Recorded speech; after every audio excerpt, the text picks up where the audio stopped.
Dear students, welcome to my YouTube channel. Dear students, MD CAT का topic है solids और solid में हमने प्रॉपर्टी स्टार्ट की थी क्रिस्टलाइन सॉलिड्स की, जिसमें हमने सिमेट्री और हैबिट ऑफ क्रिस्टल डिस्कस कर ली थी। आज हम डिस्कस करेंगे दो और प्रॉपर्टीज, जिसमें पहली प्रॉपर्टी है isomorphism. Iso mean same, morphism mean shapes. इसमें कंपाउंड्स डिफरेंट होते हैं, उनकी क्रिस्टलाइन फॉर्म सेम होती है। Different substances, different compounds, same crystalline form. अब सब्सटेंसेस में एलिमेंट्स भी हो सकते हैं और कंपाउंड्स भी हो सकते हैं, यानी डिफरेंट एलिमेंट्स या डिफरेंट कंपाउंड्स, लेकिन उनकी जो क्रिस्टलाइन फॉर्म है वो सेम होगी। क्यों सेम होगी? क्योंकि नंबर ऑफ एटम सेम होंगे, सेम एटॉमिक रेशियो होगी, सेम एनाइन ज्योमेट्री होगी, same geometry of the A9, और फाइनली सेम अटैचमेंट होगी। अगर ये चारों बातें सेम हैं तो इसका मतलब है क्रिस्टलाइन फॉर्म भी सेम आ जाएगी। अब चूंकि ये डिफरेंट एलिमेंट या डिफरेंट कंपाउंड्स हैं, तो इसका मतलब है इनकी फिजिकल प्रॉपर्टीज भी डिफरेंट होंगी और इनकी केमिकल प्रॉपर्टीज भी डिफरेंट आएंगी। एग्जाम्पल देख लेते हैं। हमारे पास सबसे पहली एग्जाम्पल है सोडियम नाइट्रेट और पोटेशियम नाइट्रेट की। अगर आप दोनों में देखें तो दोनों में 5-5 एटम है, यानी नंबर ऑफ एटम सेम है।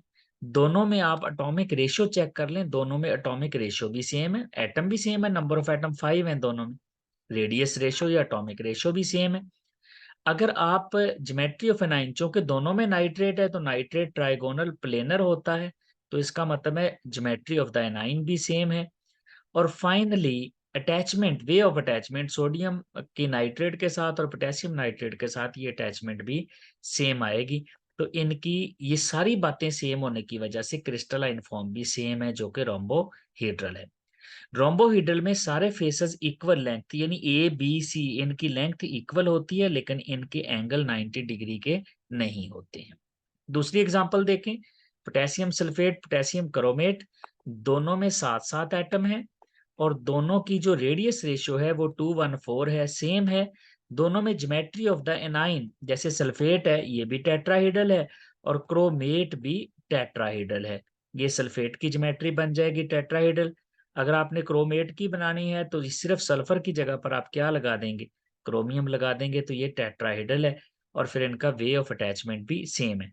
क्योंकि ये सब कुछ सेम है तो फिर इनकी क्रिस्टलाइन फॉर्म भी सेम आएगी, जो कि ऑर्थोरोम्बिक है। ऑर्थोरोम्बिक में कोई भी फेस इक्वल नहीं होता, लेकिन सारे एंगल इक्वल होते हैं और 90 डिग्री के होते हैं। फाइनली एलिमेंट्स की एग्जांपल ले लेते हैं। कॉपर और सिल्वर दोनों ही क्यूबिक हैं, 1:1 रेशियो है, और क्यूबिक में सारे face A B C equal होते हैं और फिर एंगल भी अल्फा बीटा गामा इक्वल और 90 डिग्री के होते हैं। नेक्स्ट देख लेते हैं पॉलीमॉर्फिज्म। पॉलीमॉर्फिज्म में एक ही कंपाउंड जो होता है उसकी डिफरेंट फॉर्म्स होती हैं, यानी कंपाउंड सेम है लेकिन क्रिस्टलाइन फॉर्म्स डिफरेंट हैं उसकी। क्यों डिफरेंट है? क्योंकि वे ऑफ अटैचमेंट डिफरेंट है, अरेंजमेंट ऑफ एटम या आइंस डिफरेंट है उसमें, उस कंपाउंड में। अब चूंकि एलिमेंट नहीं, यहाँ पर पॉलीमॉर्फिज्म में सिर्फ कंपाउंड्स आते हैं। चूंकि कंपाउंड सेम है तो इसका मतलब है उसकी फिर केमिकल प्रॉपर्टी तो सेम आएगी, लेकिन फिजिकल प्रॉपर्टी डिफरेंट आएगी। फिजिकल प्रॉपर्टी क्यों डिफरेंट आएगी? क्योंकि उसमें अरेंजमेंट या जो है वो डिफरेंट है, वे ऑफ कॉम्बिनेशन, उसका एटम्स का कॉम्बिनेशन डिफरेंट है। डिफरेंट कॉम्बिनेशन ऑफ एटम्स आ गया, जिसकी वजह से फिजिकल प्रॉपर्टी डिफरेंट और उसकी क्रिस्टलाइन फॉर्म भी डिफरेंट है। लेकिन चूंकि एटम उसके अंदर सेम रहे हैं तो इसका मतलब है उसकी केमिकल प्रॉपर्टीज सेम आएंगी। जैसा कि देखें, सिल्वर नाइट्रेट रोम्बोहेड्रल भी होता है, ऑर्थोरोम्बिक भी होता है, और कैल्शियम कार्बोनेट भी ट्राइगोनल होता है और ऑर्थोरोम्बिक होता है।